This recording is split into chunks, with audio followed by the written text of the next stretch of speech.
오늘은 피 흘림이 없는 제사함은 없다라는 제목으로 함께 은혜를 나누고자 합니다. 먼저 이 레위기 5장은 속죄제에 대한 규례와 속건제에 대한 규례를 함께 다루고 있습니다. 먼저 5장 1절부터 이 13절까지는 4장에 이은 속죄제에 관한 규례의 말씀입니다. 이 4장에는 속죄제를 드려야 하는 네 부류의 죄에 대해서 말씀을 하고 있습니다. 첫째가 제사장의 죄, 둘째가 이스라엘의 온 회중의 죄, 즉 공동체의 죄에 대해서 말하는 것이죠. 그리고 세 번째는 족장의 죄, 네 번째는 평민의 죄, 즉 일반 백성 개인의 죄를 말하고 있는 것입니다.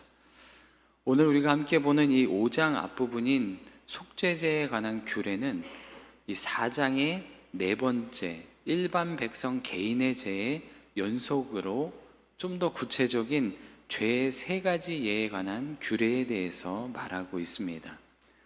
이 세 가지 예의 첫 번째는 1절에 누가 저주하는 소리를 듣고 보고도 그것을 고지하고 증언해야 할 의무가 있음에도 이를 불이행했을 때 하나님께 드려야 하는 속죄제의 규례의 말씀입니다.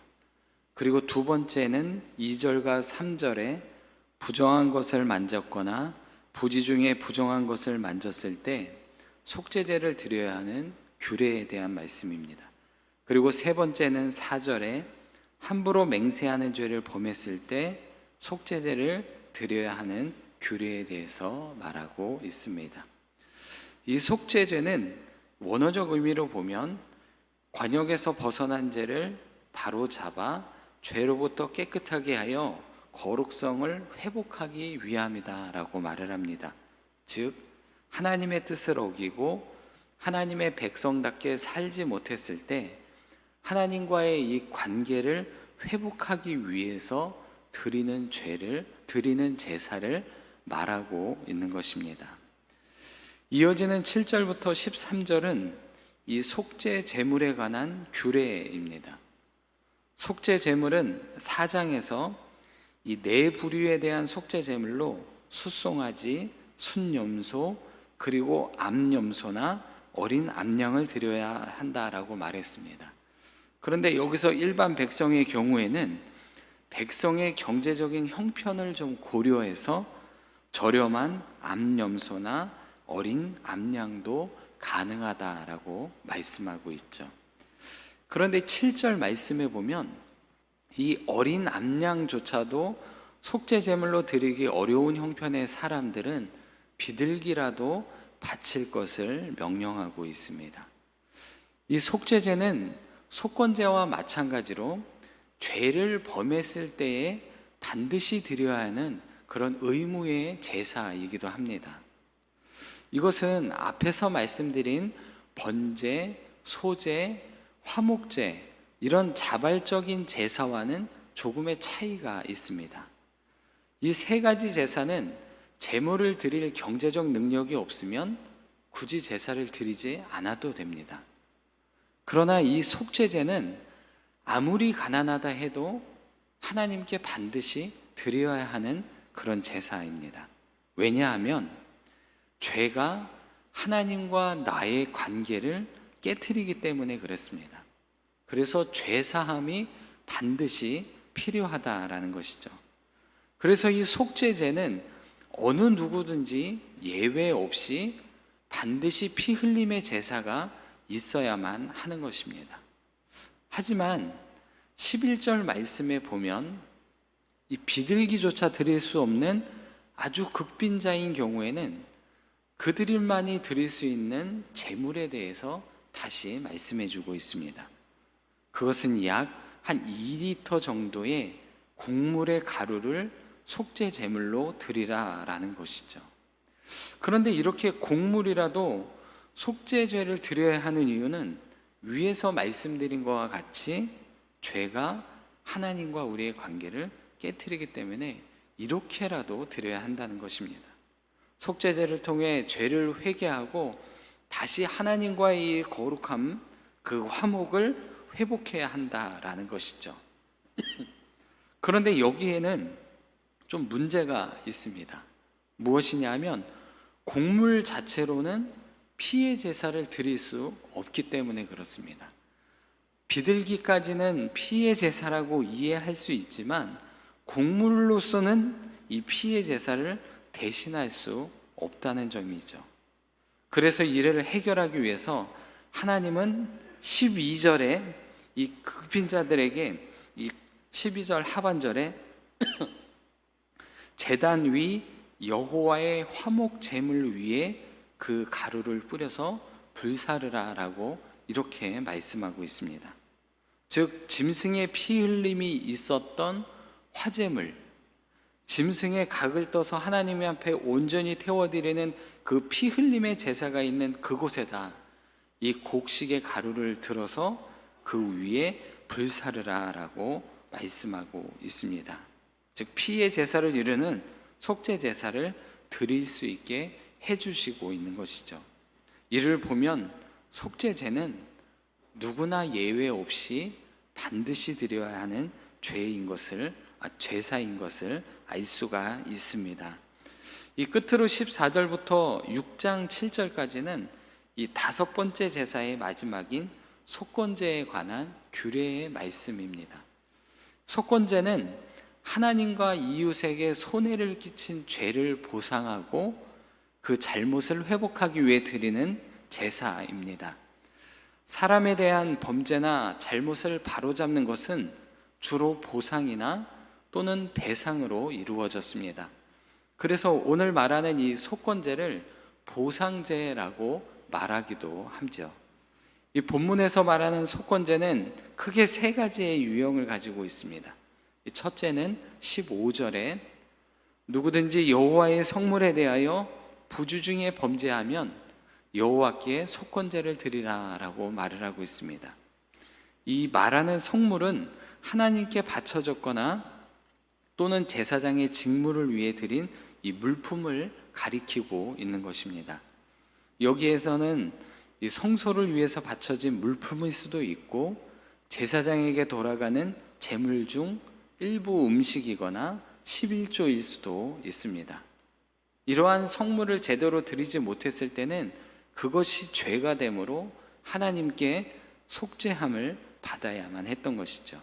그래서 이 속건 제물로는 흠없는 순양을 하나님께 바쳐야 했었고 제사장에게는 성물에 대한 잘못으로 인한 보상으로 그것의 5분의 1을 더 보태서 보상을 해줘야 했습니다. 이 둘째는 17절에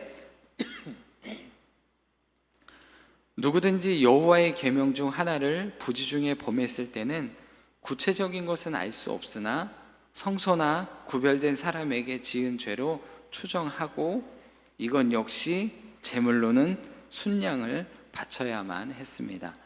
그리고 3번째는 6장 1절부터 7절까지 이어지는데요. 이 앞에 두 경우와 달리 일반적인 인간관계에서 범죄한 경우에 드려지는 속건제입니다. 이것은 내일 새벽에 더 깊이 나누셨으면 좋을 것 같습니다. 이처럼 속건제에 드리는 이유는 단순히 용서만 받는 것으로 끝나는 것이 아니라 그 손해를 배상해 줘야 하고 서로의 관계를 다시 회복하는 데 있습니다. 죄를 인정하고 배상을 통해 정의와 공의를 실현함으로써 하나님과 사람 모두와 화목을 이루게 되는 제사입니다. 그래서 이것을 통해 하나님과 사람과의 관계를 또 온전히 이루어 나가는 그런 제사를 속건제라고 말을 합니다. 그러면 오늘 본문을 통해 주시는 영적 교훈 한 가지를 살펴보겠습니다. 그것은 피 흘림이 없는 제사함은 없다라는 것입니다. 이 12절 말씀을 보면 하나님께서는 가난한 자의 속죄물로 바트려진 이 에바 10분의 1을 고운 가루를 단 위에 여호와의 화제물 위에 불사르라라고 이렇게 말씀하고 있죠. 이는 번제단에 드려진 번제물 위에 놓아서 그 번제물과 함께 불살라야 한다라는 것이죠. 하나님이 이렇게 하시는 이유는 속죄, 곧 죄사함을 받기 위해서는 반드시 피가 요구되는 사실을 말씀해 주고 있는 것입니다. 그래서 피제사인 번제물 위에 가루를 불사르라는 것이죠. 그러면 왜 속죄는 이 피 흘림이 필요하게 된 것일까요?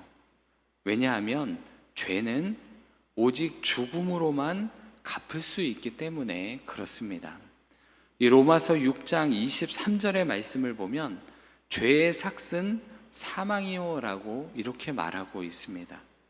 그래서 하나님께서는 아담과 하와의 이 범죄한 이후에 인간의 죄를 사하고 구원해 주시겠다는 언약의 말씀을 주시면서 이들을 위해 짐승을 잡아 가죽옷을 입혀 주셨습니다.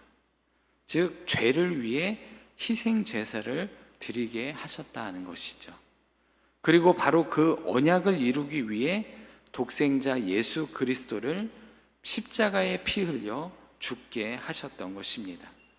그래서 히브리서 9장 22절에서도 율법을 따라 거의 모든 물건이 피로써 정결하게 되나니 피 흘림이 없은즉 사함이 없느니라 라고 이렇게 말씀하고 있습니다.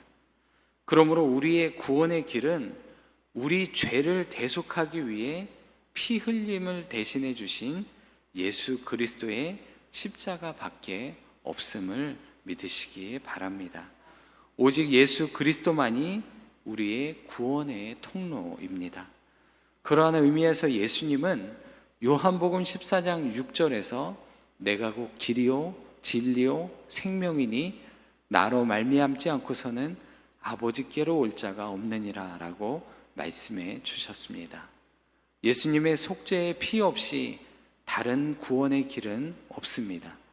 그러므로 우리를 위해 대속의 피를 흘려주신 예수님만을 믿고 의지하는 그런 믿음의 삶이 되시기를 바랍니다. 이러한 믿음 위에 살아가는 사람은 그 어떠한 세상의 풍파에도 흔들림이 없이 또 세상의 유혹에도 흔들림 없는 온전한 삶을 살아갈 줄로 믿습니다. 그런 삶을 살아가는 저와 성도님들이 되시기를 바랍니다. 기도하겠습니다. 사랑과 은혜가 풍성하신 아버지 하나님, 저희를 구원하기 위해 독생자 예수 그리스도를 이 땅에 보내주시고 그분의 십자가에서 흘리신 보혈로 우리의 모든 죄를 용서하신 은혜에 감사를 드립니다. 피 흘림이 없이는 죄사함이 없다는 말을 기억하게 하여 주시고 저희가 날마다 예수님의 보혈을 의지하며 살아가는 복된 삶이 되게 하여 주옵소서. 세상의 다른 길과 유혹을 따르지 않게 하여 주시고 내가 곧 길이요 진리요 생명이라 말씀하여 주신 주님만을 따르며 구원의 확신 가운데 살아가는 복된 삶이 되게 하여 주옵소서.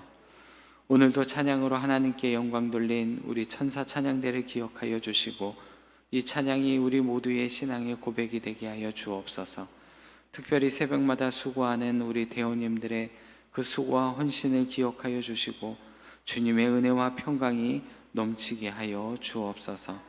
늘 맡겨준 사명 잘 감당할 수 있도록 힘도 주시고 능력도 주시고 건강도 더하여 주시옵소서. 늘 함께하여 주실 줄로 믿사오며 예수님의 이름으로 기도드립니다. 아멘.